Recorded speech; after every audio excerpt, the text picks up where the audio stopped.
Wake up and say why you believe in. Wake up to the sun slapping your face. And say we want the power, we want everything. Cause we want the power, and shall you say?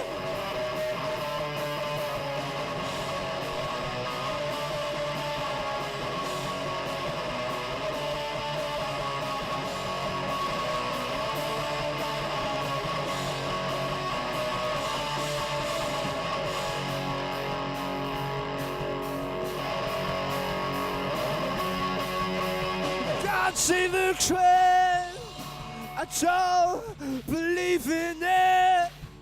Who can't see the trend, why don't you save me? Cause we want the power, we want everything.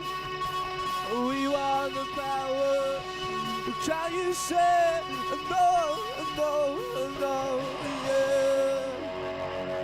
We want to be free, can you see? Said I wanna be free. I wanna be free. I wanna be free. I wanna be free because I wanna be free. I wanna be free because I wanna be free. I gotta be free.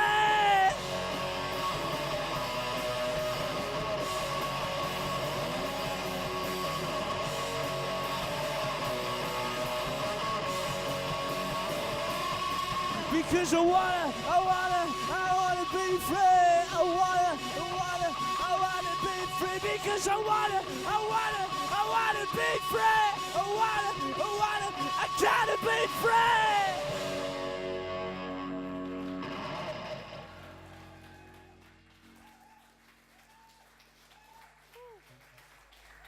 What a great start to our brand new show with a performance from the first band, the Northern Threads. Welcome to Reveal, the show where we showcase local undiscovered artists. This week we're at the impressive University of Cumbria Institute of the Arts. And here's what we've got in store for you for the rest of the show.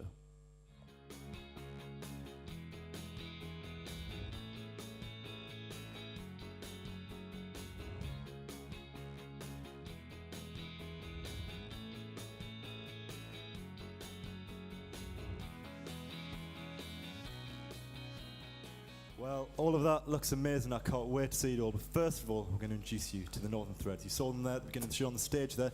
So please introduce yourselves, those of you who don't know you. Hello, I'm Jake. I sing and play the rhythm guitar. I'm Ethan. I play bass, sometimes do backing vocals. I'm Robbie and I play lead guitar. I'm Sean and I play the drums. Okay, wonderful. Thank you very much. So, as we know, local artists struggle to get their work out there these days, which is sort of why this show has been created. Do you find that reaching a wider audience is a bit of a challenge? Yeah, because when we were first starting out, it was you only play local bars and pubs around your area because that's the only people that know you. And then eventually, when you do get invited up to Manchester or wherever else you play, they are the people that come and see you. And then eventually, people from that area get to know you. So yeah, it's just hard. It's really good. But also social media, of course, is a big thing now that people can be able to get their art out there into the public. But do you think that it's difficult when you're first getting your foot in the door? Yeah, well, the first gig that we ever done as a collective would have been me and Robbie, and played in Shipwrights Whitehaven, and it was for his mum's birthday, and it was quite hard to actually get us on there because they just didn't believe in us, and they didn't think, well, they're nothing special, why do they have to be on? But we did it anyway, and confidence grew, and as you gain confidence, your music starts sounding better and you start believing in yourself, and people will start noticing and they'll start asking you to play gigs for them. So you've got to get that foot in the door. Yeah, and that's it. Now you're smashing at Manchester, so really well done. Just finally then, what advice would you give the version of yourselves when you were first starting out, so a few years ago, when you first started out music, what advice would you give yourselves at this point now? I'll just say rehearse a lot and practice until you're happy with how you sound. And I'd say if we could go back and when we first started, we'd probably wait until we played our first few shows until we started sounding a lot better, and then I don't know how we sound now. Probably still sound probably still sound bad now, but I don't know. I'd probably just and we just email a load of like quite famous bands and hound them until eventually they allow us to go on with them, and that's how we've got most of our like larger shows. That's it. Do you have any gigs coming up at the moment then, do you? Tomorrow we're playing in Manchester. Yeah, I don't know. We're playing in Liverpool on the 13th of April, and then we're playing at Kendal Calling Festival this year as well, actually. Of course, here in Cumbria. Very good. Well, thank you very much for coming on. Earlier, we sent our reporter Kelsey out from the show to speak to a couple of second-year wildlife media students to find out what they've been up to. Let's have a look. My name's James Hughes. I do wildlife media second year. Yeah, my name's Charlie Spooner and I study wildlife media second year. So like you guys have expeditions, whereas not a lot of other courses will have that. Is there any skills and stuff that you guys think that you need? Planning and organisation. We're probably the worst people to ask about that, but we're learning quite a lot about how vital that is. But if you don't have the mental drive to do something, then you're not going to even Oh yeah, do definitely. it. So. Yeah, I definitely agree with that. For all aspects of like filmmaking and photography that we do, because if it's wildlife, you may have to sit for hours on end, and then you might go several days waiting hours each day and not get anything. The same for landscapes, you might have to be walking out in the cold, walking for hours, and just to get there and it's just raining. So it's a lot of the mental game. Probably just take it step by step. It's really easy to see from the outsider's point of view that someone's just gone and done something really huge and massive, but you don't see all the little stuff that's taken to get there. So, for example, like we've just started doing more hiking and camping. We're getting into really sketchy situations where we wouldn't be doing that on our first attempt, sort of thing. So we've been like building up to these things, and I think that helps with the mental stuff as well. So. Yeah, I think it's a lot of planning and then persistence and passion as well. So you got to be passionate about what you do, because that's the only way you can actually get out and do it as much as you need to do to be successful. Okay, any last gems of advice? Stay committed, be passionate. Oh, nice. Very inspiring, that one was. I like that. I've got nothing better than that. You've been beat straight away. Yeah, well that was really great. Thank you very much. Thank you very much. Cool. There we go, some very serious stuff there from our wildlife media students. Now, I think it's time we break it up and have a bit of fun. Let's do the Icebreaker Challenge. Okay, so we've got Phil here now. He's coming on later to do a bit of poetry for us. Phil, Northern Threads. This is the Icebreaker Challenge. Okay, so as you know, this show is about revealing new talent. We thought that we could reveal some undiscovered illustrators on this very show. Can you draw? That's the question. Well, we're about to find out. So we're going to split you up into two teams. We're giving you a piece of paper each, and we're going to see who can do the best drawing. We're then going to ask the audience for the winning. So what they're going to do is they're going to cheer, and whoever gets the loudest cheer out of the two teams wins. It's that simple. So you ready for the Icebreaker Challenge? There we go. They're still on it. They're still on it. Okay, so the producers have asked me to strike a pose, so I'm going to pretend that I'm in a band. So here we go. Let's do it. You got 30 seconds. Go. They're already on it. They're quick on the mark, these guys. There's a guitar being drawn. Let's get some audience claps. Let's do it. Let's go. Here we go. Here we go. Okay, we got about 15 seconds left, lads. 15 seconds left. I don't even need to be in the pose. I've just got the eyes fixed on that paper. 10 seconds. 9, 8, 7, 6, 5, 4, 3, 2, 1. Hey, let's do it. Let's do it. Okay, so Team A, would you like to hold your lovely drawing up to camera 3 there? And let's get the audience reaction on that one. Show it around and see what kind of reaction we get. It's not bad. It's not bad. He's even got our studio lights in there too. That's very good. Very good. Good drawn. Okay, what about this team here? Let's show this one off. Oh, look at this. Look at this. That's... Oh.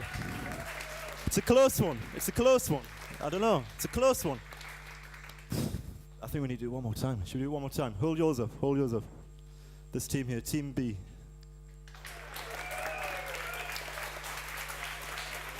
Yeah, yeah. Team A, Team A. Oh! Oh! I mean, I think it's going to have to go to Team A. I think you've won. There you are. I mean, I'll tell you what, though. I will be taking this. Thank you. I'll take that one. Thank you. That's for me. That's for me to take home with me. There we go. That was the Icebreaker Challenge. Okay, there we go. There we go. There we go. And now everyone knows each other. It's great. So we'll move on to the show now from the fun and games on to another video from another two students here at the Institute of the Arts, University of Cumbria, who are graphic design students.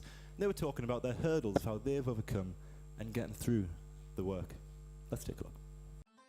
I'm Lucy. I'm a third-year graphic design student.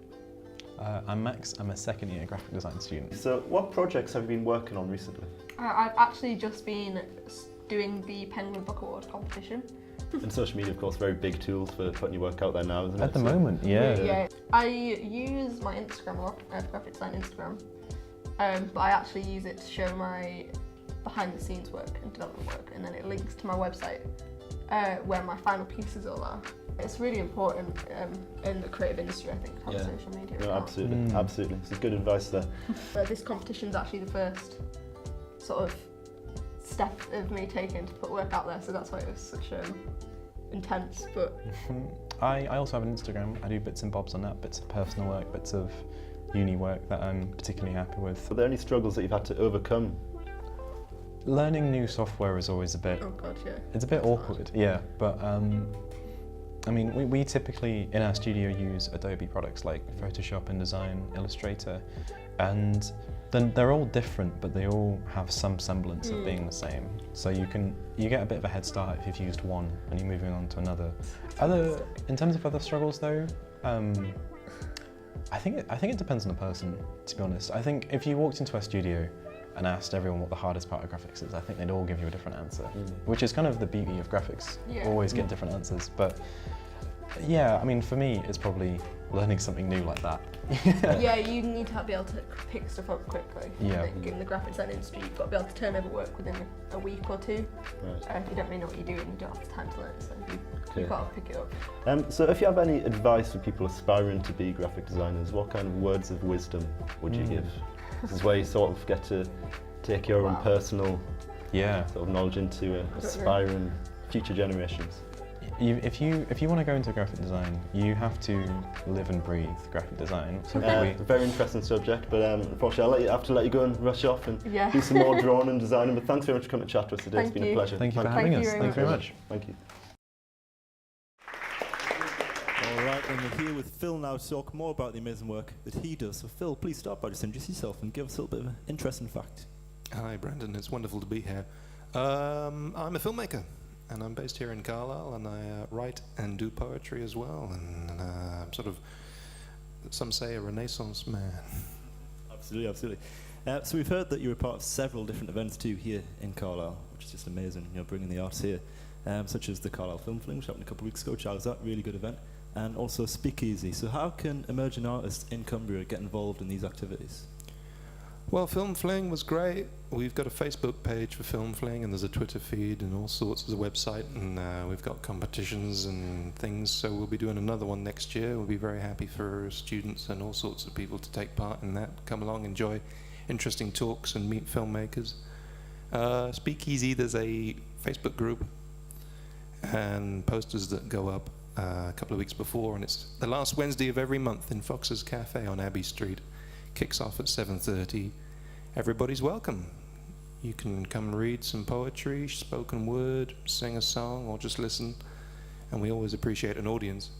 So come and experience the magic of words and sharing. Yeah, and that's it. So anyone, emerging artists there, want to get your work out, that's the perfect platform there, Speakeasy. So do you think that the industry's changed over the past few years, and in what way are artists having to adapt to that kind of change? Yeah, it's been tough the last few years in the arts scene. I mean, funding was cut straight away by the coalition government and stuff when they were dealing with the credit crunch, and they've never really got that back. There are little pockets of funding out there, but you have to find them. But I think most artists, they just create anyway.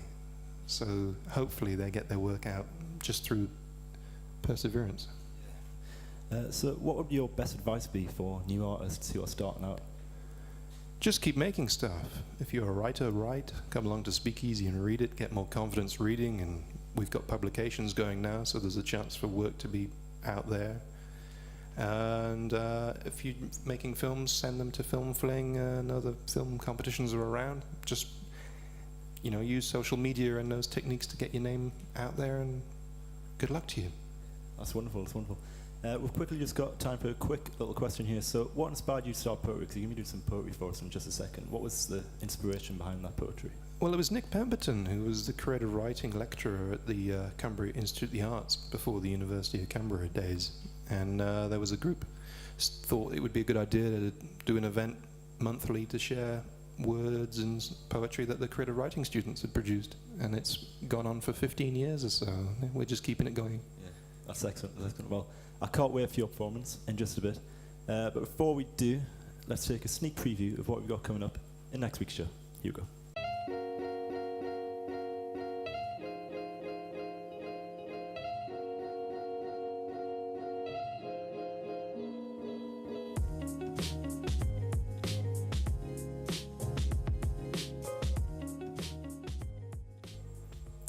All right then, here's Phil with his 3 favourite poems.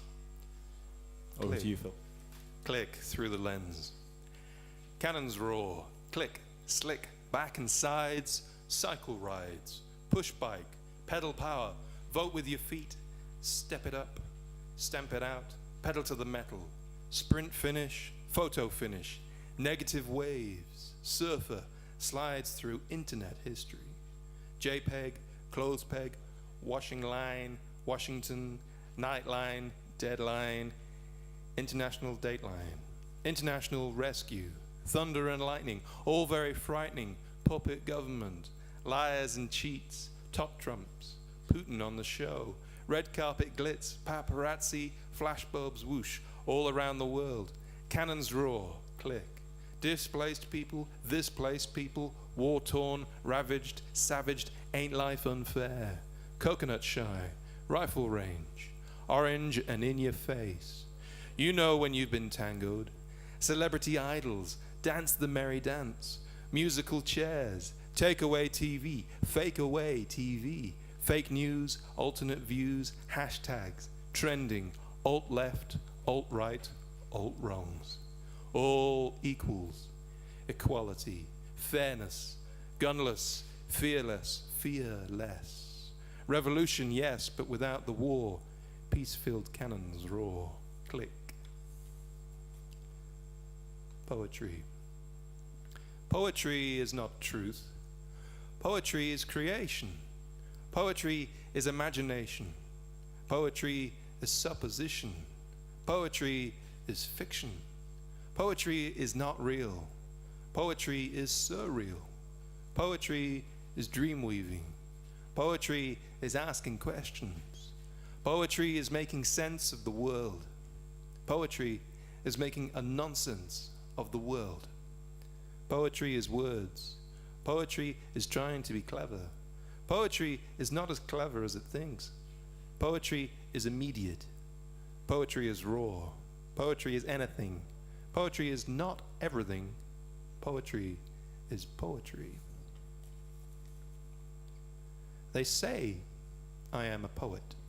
A writer who writes with pictures, an artist who paints with words, a legacy noted down in scriptures. Blurring lines of reality and creation, this ordinary daydream believer taps into another world of imagination. We are each our own dream weaver. Listen for the whispers. Can we hear our inner song? We reach a mental block occasionally before inspiration comes along. Scribble down perspectives.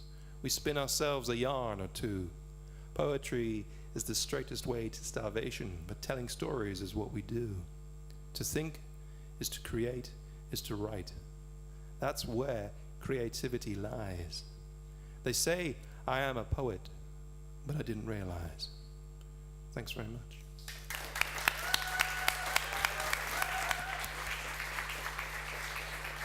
And unfortunately, that's all we've got time for this week. Thank you very much to our studio audience. And thanks to you watching at home too. Thank you very much for watching, and we'll see you next time on Reveal. Take care. Goodbye.